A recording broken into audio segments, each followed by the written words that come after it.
Mgbe m nọ n'ụlọ akwụkwọ, m na-ese ihe onyonyo maka ụmụ akwụkwọ nọ n'ụlọ akwụkwọ anyị. Ahụrụ m kamera n'anya. Nna m nwere ọfịs ebe anyị na-eme fotografi. Echetara mgbe anyị na-eme ihe gbasara n'ọbụ foto.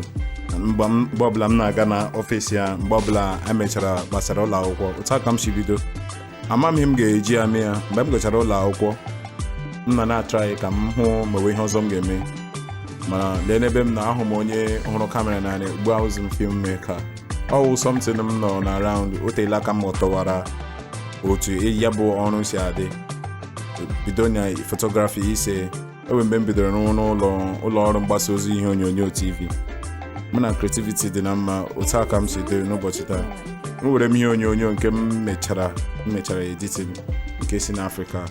2020 wee afọ siri ike ka onye ọbụla, ọwụ naanị m, onye ọbụla bi na ụwa dị ndụ, onye ahụ nwere nsogbu o zutere ya n'afọ 2020. Ma m n'afọ ọhụrụ anyị kwere na ya bụ afọ ga-abịa ọfụma. Anyị nwere plan dị iche iche anyị chọrọ iji mee ka ya bụ afọ gaa ọfụma tupu ya bụ coronavirus ebido nyewe nsogbu.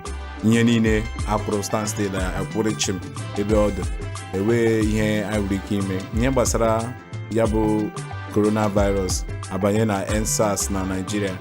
Otu aka anyị niile si aga na-echenwu ka ụwa laghachi otu ọ dị na mbụ, ka ịhụnanya na udo laghachi n'ụwa. Ụwa ga-enwezi ọrịa, a ga-enwezi COVID-19. M na-elekwa anya dịka ndị na-emepụta ihe onyonyo ka ha laghachikwa n'ọrụ dịka ha si eme na mbụ. Abụ m onye dị nke ọma na ihe ọbụla m na-eme. Ya bụ ihe gbasara lockdown na-emetụchaghị m ụta, mana ebe mgbanwe nọ ebe social distancing nọ, ebe m nwere ike ịnọ nnọpụ ebe ndị mmadụ nọ, ekwezi m n'aka, ebighị m ọma, eme m ihe dị iche iche.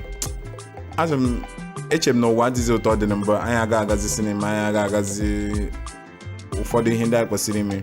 Ihe ahụ ofu ihe m ga-agbalị ka ọ mara m ahụ. Eche m na ọ wụta nke ọ dị ka onye ọbụla. Ụdịrị ndụ ama anyị ahụ. Ihe gbasakwara ihe ikpuchi imi nke akpọrọ face mask n'okwu bekee, nke ahụ rara ahụ. Ịma mgbe ị ga-ekpugide ya na-enye gị nsogbu, mana ọ ga-enye anyị aka ka anyị dị ndụ, nye ya aka igbochi ya bụ ọrịa, ka ụwa dị mma. Na ihe gbasara career lesson nke m mụrụ, online business, rute ihe onyonyo, redio, ihe ọbụla gbasara online wụzi ihe na-ewu ugbu a. Anyị ekwesịrị ịbanye na ụwa gbanweele, banye na ịntanetị. Ihe niile nọzi na ịntanetị. Mụ na onwe m agbalịala ịhụ na anyị ga-eme business na online, hụ na ụfọdụ ihe ndị anyị na-eme ga-awụ nke nọ online, ma create some things ndị nọ online ga-ahụ abụrike zụnwuo ya. Ya bụ business, azụmahịa a chọrọ ime oke chi online. Ele ihe m mụtara gbasara mmekọrịta mụ na mmadụ, ya wụ ị ga-agbalị isi ike ka ị na-akpọ ndị hụrụ n'anya oge nye ka ha mara oge otu isi efu ha n'anya. Ọtụtụ ndị mmadụ na-agabiga ọtụtụ ihe dị iche iche. Ọ dị oke mkpa na ị ga-akpọ ha, gị na ha ekwu okwu, ka ị mara otu ha si emere, hụ na ha na-eme ọfụma na ihe dị iche iche ha na-eme. Echela na onye ọbụla ihe na-agara onye ọbụla nke ọma. Ewere ndị kpọọ nwanne gị nwaanyị na fon, kpọọ nwanne gị nwoke na ekwentị. Ma o eziokwu na enwe ihe anyị dị sure onye anyị hụrụ n'ụbọchị taa enwere ike gaa ahụ ya echi. Ọ wụ otu n'ime ihe m mụtara.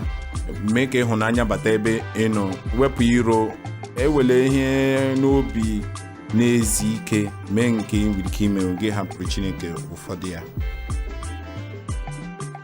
Ihe mere n'afọ a, ihe kacha njọ mmemme n'afọ a wụ ọtụtụ ndụ wụ nke nọ na nsogbu, tụmadị mgbe e gburu ndị aka ha dị ọcha, bụ ndị nọ na-eme ngagharị iwe na-achọ ka anụ olu ha, bụ ndị aka ha dị ọcha. Ebere m akwa gbasara ụbọchị ahụ. M na-ekpe ekpere ka ya hapụ ime ọzọ. Ihe kacha mma m hụrụ n'afọ a bụ na-agbado ọnọdụ ihe niile, anyị ga-ahụ onwe anyị n'anya, tinye udo, mee ka obodo anyị dị mma, ma bidokwa n'isi. Aha m bụ Ilechukwu Innocent. Ọ bụ onye na-emepụta ihe ejije. Ekesiala m akụkọ m mụtara n'afọ 2020.